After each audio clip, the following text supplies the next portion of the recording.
Assalamualaikum warahmatullahi wabarakatuh. Di sini kami dari kelompok 3 akan membahas mengenai manajemen operasional. Kelompok kami beranggotakan yaitu Aisyah Nur Ramadini, Arabiyatul Azawiyah, Alvina Rahmawati Sugito, Muhammad Hifzul Ala-Ahdi, Muhammad Jihad Ala-Batami, dan Muhammad Irfan Fauzi. Jadi yang pertama kita akan membahas mengenai pengertian manajemen operasional. Manajemen operasional adalah seperangkat kegiatan menciptakan nilai produk ataupun jasa yang dihasilkan melalui proses transformasi dari masukan atau input menjadi keluaran atau output menurut Heiser dan Render 2014. Sementara itu, menurut Russell dan Taylor 2011 menyatakan bahwa manajemen operasional itu meliputi mendesain, mengoperasikan, dan memperbaiki sistem produksi, yaitu sistem untuk menyelesaikan pekerjaan.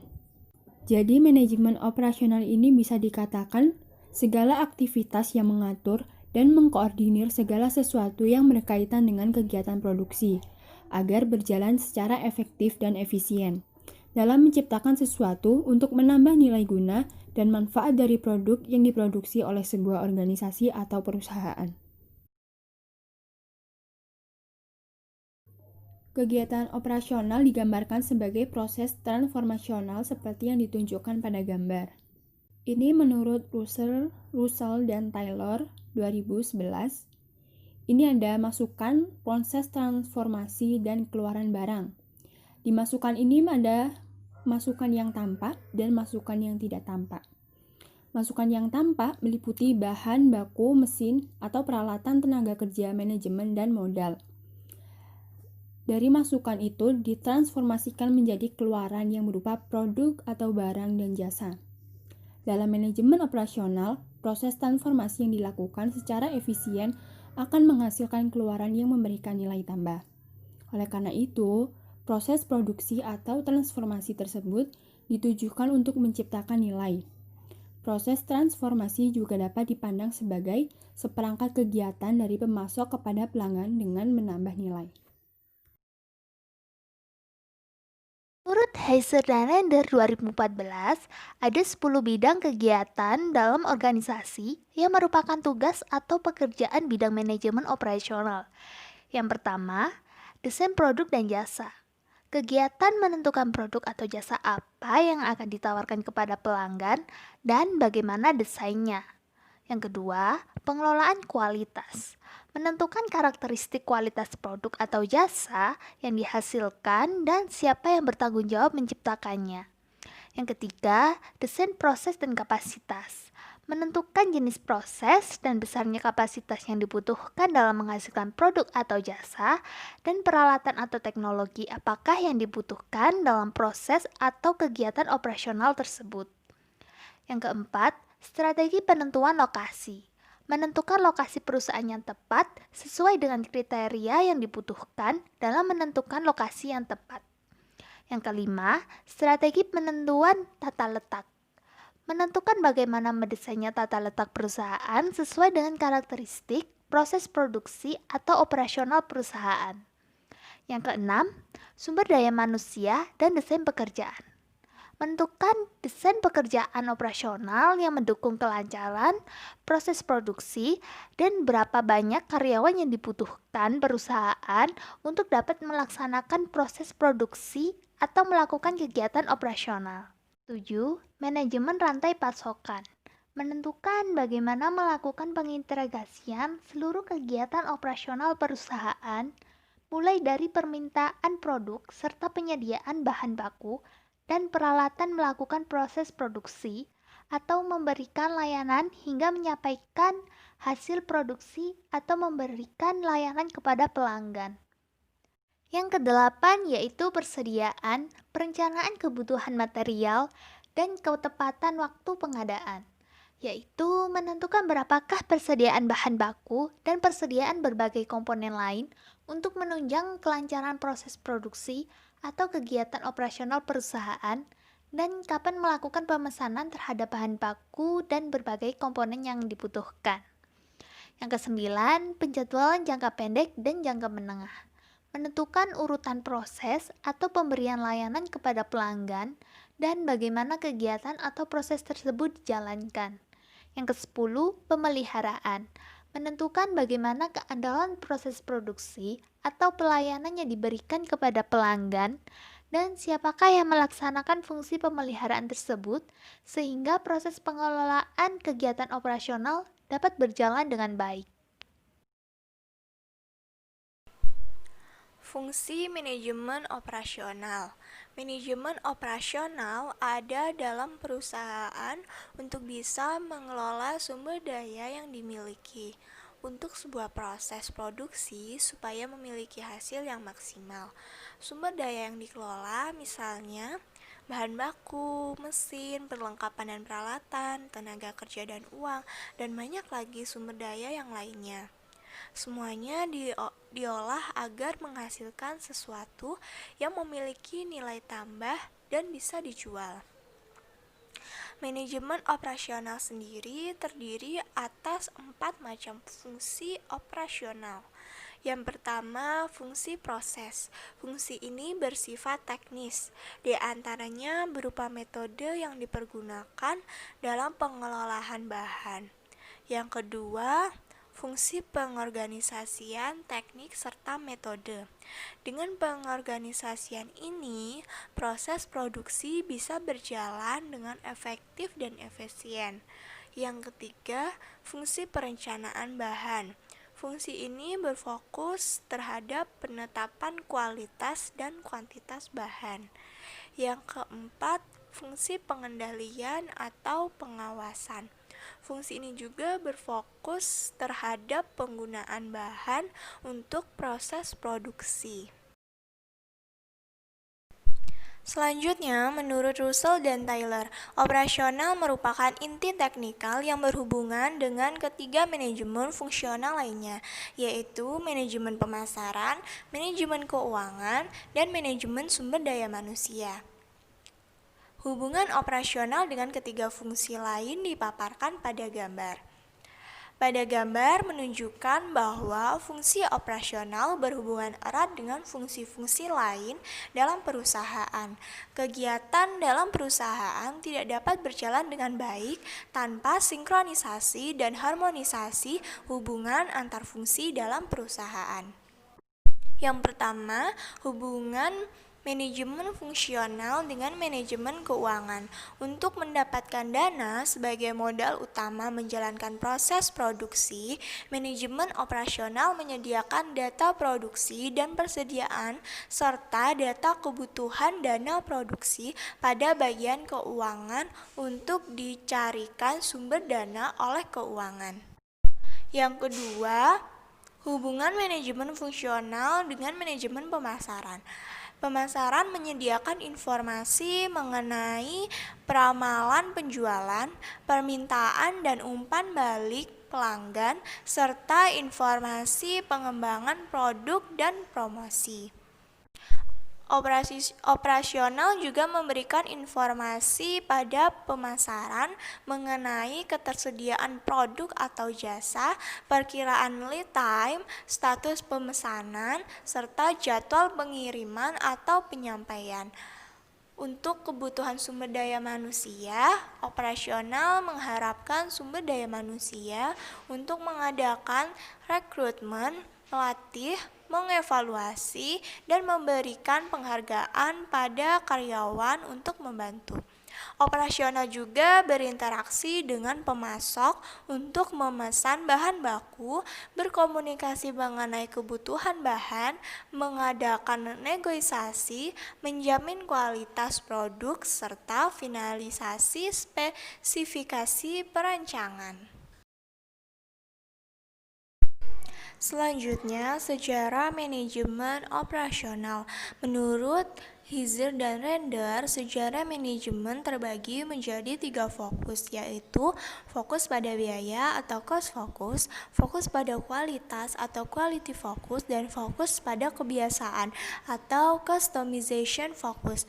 Fokus pada biaya sendiri terdiri atas konsep awal manajemen operasional era manajemen ilmiah, dan era produksi massa.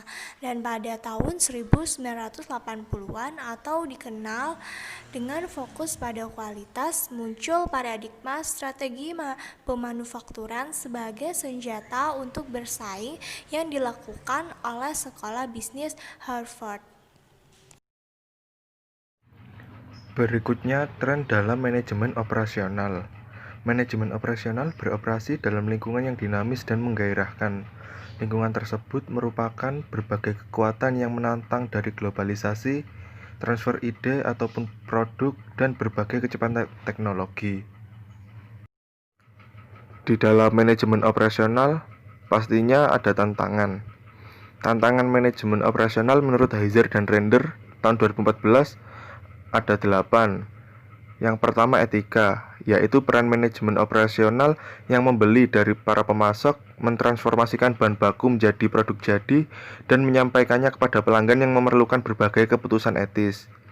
Yang kedua, ada fokus global, yaitu kecepatan manajer operasional menanggapi berbagai perubahan yang ada dengan desain kreatif, produksi yang efisien, dan produk yang berkualitas.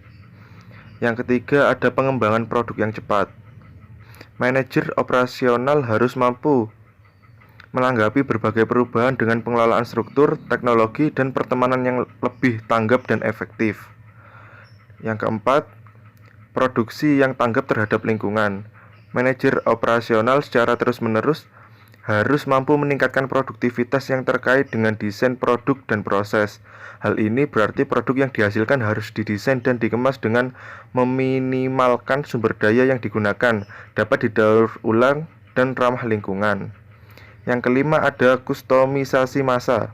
Apabila manajer telah menyatakan bahwa dunia adalah pasar potensialnya, budaya dan perbedaan individual menjadi cukup jelas. Manajer operasional harus menanggapinya dengan desain produk yang kreatif dan proses produksi yang fleksibel untuk memenuhi keinginan pelanggan. Sasaran dalam menghasilkan produk yang kostumis adalah kapanpun dan dimanapun diperlukan. Manajer operasional dapat memenuhi dengan baik. Yang keenam, pemberdayaan karyawan. Peningkatan pengetahuan dan tempat kerja yang lebih teknis perlu dikombinasikan agar kompetensi yang diharapkan dapat tercapai. Oleh karena itu, manajer operasional harus memberikan kewenangan bagi karyawan untuk mengambil keputusan yang terkait dengan bidang keahliannya.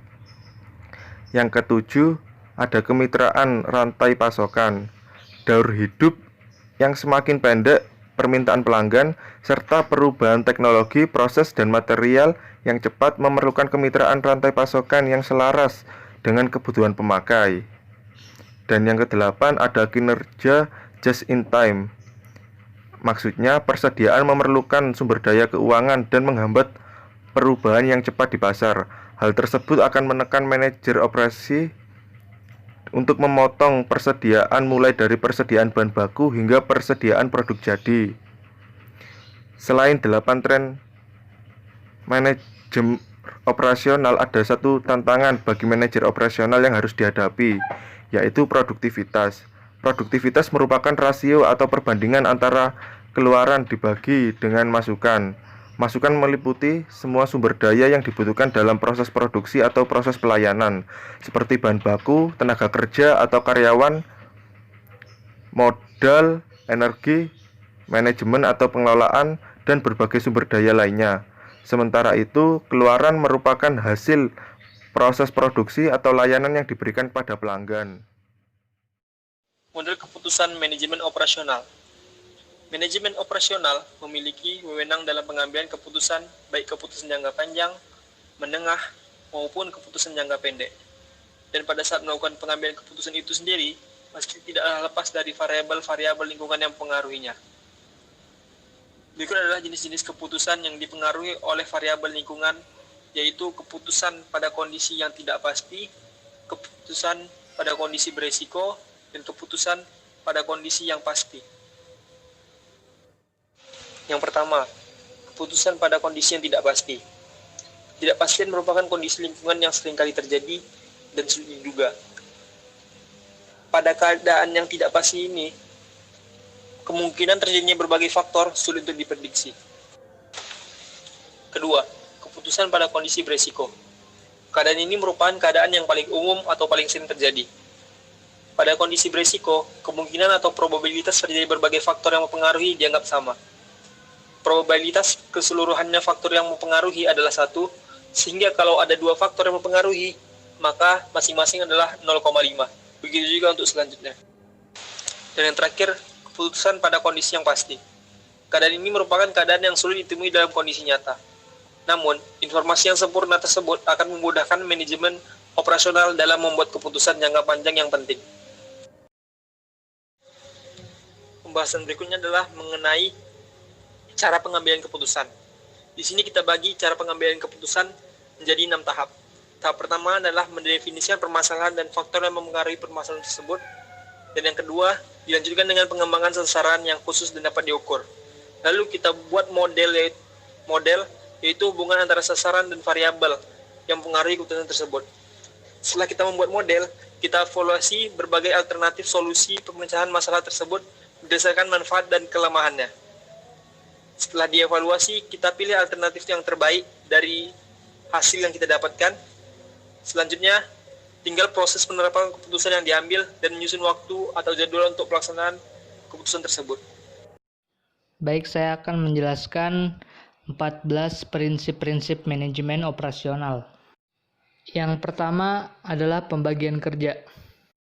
Artinya, tiap pegawai harus diberikan pekerjaan yang sesuai dengan kemampuan dan keahliannya. Prinsip manajemen ini berlaku untuk kegiatan teknis dan manajerial di setiap organisasi.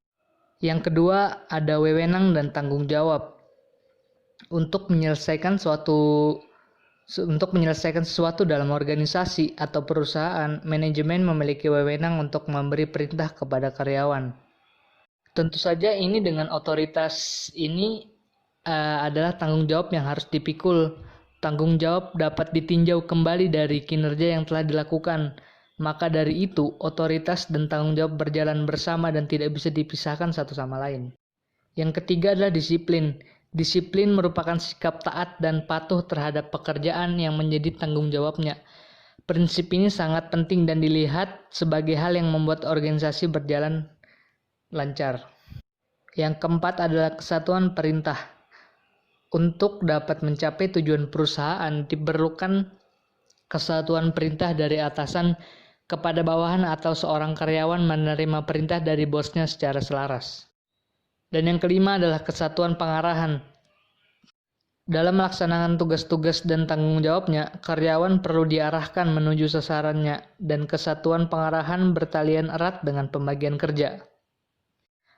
Yang keenam adalah mengesampingkan kepentingan individu. Dalam suatu organisasi, terdapat banyak kepentingan yang ada, baik kepentingan kelompok maupun individu. Untuk itu, dalam pelaksanaan organisasi, agar berjalan dengan baik, kepentingan individu harus dikesampingkan terlebih dahulu.